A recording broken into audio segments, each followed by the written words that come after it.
तुमचं लक्ष वेधण्यासाठी मला खूप वाईट वाटलं हे बघून. मला खूप महत्त्वपूर्ण सांगते, आपलं लक्ष जातं याच्याकडे, आकाराकडे, आणि आपल्याला वाटतं इथं घंटी आहे, पण हे काय आहे?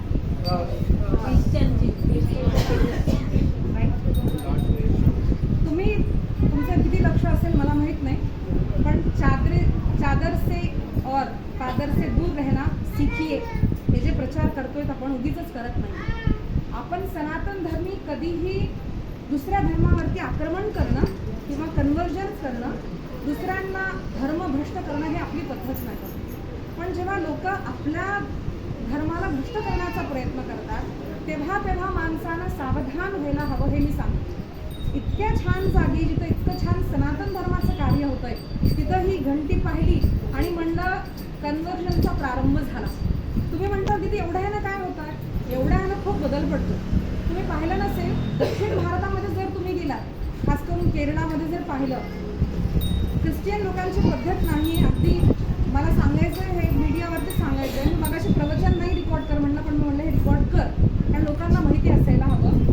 ते लोक दिवा लावत नाही, पण ठीक आहे, तुम्ही दिवा लावण्याला जर तुम्हाला आपला धर्म वाटतो का? हा ठीक आहे.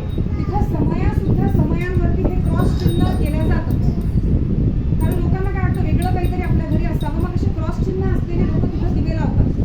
एवढंच नाही तर आपली जी मंदिरं आहेत त्या मंदिरावरती तुम्ही ध्वजस्तंभ पाहिला असेल तर बाहेर जो असतो त्या ध्वजस्तंभ एकदम सेम, फक्त वरती मात्र क्रॉस चिन्ह. म्हणजे इतकं आपल्या मनाला, कारण जसं आता लक्ष तुमचं ह्याच्यावरती गेलं ना, इकडं गेलं, माझं लक्ष इकडं गेलं, कारण तेवढी सूक्ष्म दृष्टी असायला हवी. ही दृष्टी आपल्याला गुरु देतात. आपण जे व्यासपीठावर बसतो, लहान मुलगी काय मोठी हे नाहीये, ही दृष्टी आपल्याला गुरुकडनं मिळते की तुम्ही सावधान व्हा. आपले मुलं सुद्धा, जे खूपशे मुलांना कपाळावरती तुम्ही बघता टिळा नाहीये, शाळेमध्ये मी प्रत्येक मातेला म्हणते आपल्या मुलांना बांगड्या घालून पाठवा. पायामध्ये पैंजण मी रोज घालते, बांगड्या घालते, कंपल्सरी घाला. टिकली लावा, टिकलीचे कारण कुंकू म्हणतात दीदी, कुंकू निघून जातं. टिकली लावा, टिकलीवरती कुंकू लावा. मी तुम्हाला एक सांगते, मी हल्ली कॉम्बोडियाला गेले होते, तिथं प्रचंड गरमी होती. मी मुद्दामून सांगितलं सगळं, खूप गरमी होती तिथं, आणि आम्ही दिवसभर फिरायचो. जवळजवळ 8:30ला तयार होऊन खाली येऊन नाश्ता करून 8:30ला जे मी जायचे 5 वाजता परत यायचे, तेव्हा सुद्धा माझ्या या टिकलीवरती असं कुंकू पाहून एक सोमयाचे ब्राह्मण म्हणले, दीदी तुमचं कुंकू इतकं कसं काय टिकतं? मी म्हणलं त्याच्या मागं जे आहे ना ते विशेष गम नाही आहे, त्याच्या मागं जे आहे ना ते माझे दृढ निश्चय आहे की मला कुंकू असायला हवं. तो कसं चिटकणार? तुमच्या मनात असलं ना पक्क चिटकतं. म्हणून मुलांना सवयी लावा, बांगड्या घालणार नाही तर शाळेतनं काढून टाका. मुलांना बांगड्या घाला. मुलींना, एक जण मला विचारला की दीदी फक्त मुलींना टिळा लावायचा का, मुलांना नाही का? मी म्हणलं कोणी सांगितलंय? तुम्ही पहा, मुलांना सुद्धा इथं कुंकू लावण्याची पद्धत आपल्या सनातन धर्माने सांगितलेली आहे. म्हणून मुलांना सुद्धा कुंकू लावून पाठवा, मुलींना सुद्धा कुंकू लावा. आपल्याकडे मुलांना सुद्धा पायामध्ये कडे घालायची पद्धत आहे, मुलींना पैंजण घाला, बांगड्या घाला. हे जर आपण नाही टिकवलं तर तुम्हाला मी सांगते आपला धर्म टिकणार नाही. फक्त मोदीजींना राम मंदिर बांधलं तेवढं ह्याला काम होणार नाहीये. मंदिर बांधलंय, आता मंदिराचं संरक्षण करणं आपलं काम आहे. कसं संरक्षण करणार? आपल्या प्रत्येक मुलाला आपल्याला मावळा तयार करायचा. म्हणजे तुम्ही युद्ध शिकू नका, निदान आपला धर्म स्वधर्म जर पालन करते तर तेवढे सनातन धर्मी आपण तयार केले की नाही सांगा मला. कारण मंदिर बांधण्यापूर्वी तुम्ही पाहिला असेल व्हिडिओ की मंदिर हमारे बच्चे आगे चल के तोडेंगे, असं खुलेआम लोक म्हणतात. मग आपण आपल्या धर्माबद्दल बोलायला लाज का वाटावी?